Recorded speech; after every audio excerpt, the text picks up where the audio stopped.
वैश्य व्यापार न्यूज। चलिए शुरुआत करते हैं वैश्य समाज की कुछ खास खबरों के साथ। फ्रांस में पुलिस द्वारा एक किशोर की कथित हत्या से भड़के दंगे थमने का नाम नहीं ले रहे हैं। अब तक 1000 से ज्यादा लोगों को हिरासत में लिया जा चुका है। 45,000 सुरक्षा कर्मी दंगों को रोकने के लिए तैनात किए गए हैं, लेकिन हालात अभी तक काबू से बाहर है। राष्ट्रपति एमेनुएल मैक्रों के लिए एक गंभीर संकट पैदा हो गया है। ठीक उसी समय जब वह अपने दूसरे जनादेश के साथ आगे बढ़ना चाह रहे थे, राष्ट्रपति मैक्रो का पूरा फोकस इस समय दंगों पर किसी भी तरह काबू पाना है। जर्मनी के अधिकारियों ने बताया कि फ्रांस में अशांति के कारण फ्रांस के राष्ट्रपति एमेनुएल मैक्रो ने जर्मनी की राजकीय यात्रा स्थगित कर दी गई है। राष्ट्रपति मैक्रो अपने विवादास्पद पेंशन सुधार पर लगभग 6 महीने तक चले विरोध प्रदर्शन पर आखिरकार किसी तरह से काबू पाने में सफल हुए थे। यह अधिकांश समय फ्रांस के घरेलू एजेंडे पर हावी रहा था। इसके तुरंत बाद ताजा हिंसा भड़की उठी है।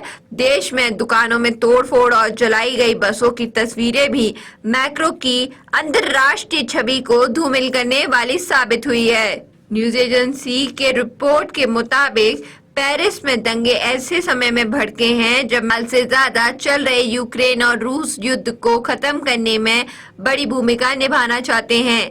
दरअसल मैक्रो खुद को यूरोप के नंबर 1 एक पावर ब्रोकर के रूप में देखे जाने की इच्छा रखते हैं, लेकिन देश में जारी दंगों के बीच मैक्रो की ये इच्छाएं पूरी होना संभव नजर नहीं आ रही हैं।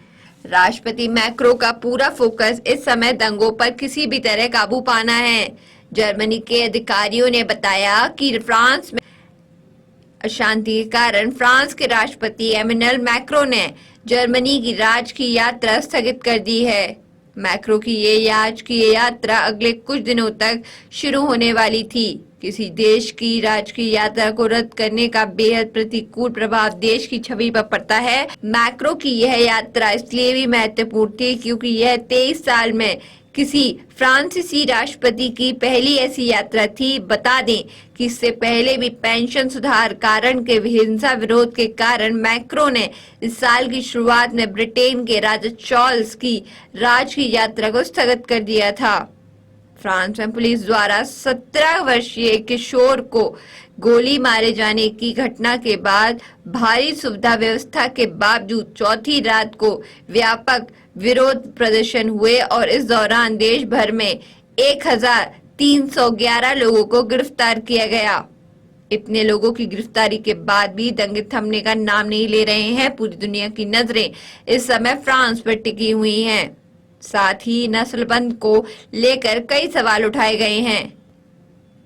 दुनिया में लोग यह देखकर अचरज में हैं कि कैसे फ्रांस के एक के बाद एक तनाव, हिंसा और संकटों का सामना कर रहा है। किसी ने कल्पना भी नहीं की होगी फ्रांस जैसे देश में ऐसी दंगे और लूट की घटनाएं हो सकती हैं। शहर भर में लूटपाट के बाद ब्रिटेन ने अपने नागरिकों के लिए फ्रांस यात्रा को लेकर चेतावनी जारी की है। ट्रैवल एडवाइजरी में कहा गया है कि अगर बेहद जरूरी काम नहीं हो तो फ्रांस जाने से बचना चाहिए क्योंकि यहाँ हालात सामान्य नहीं हैं।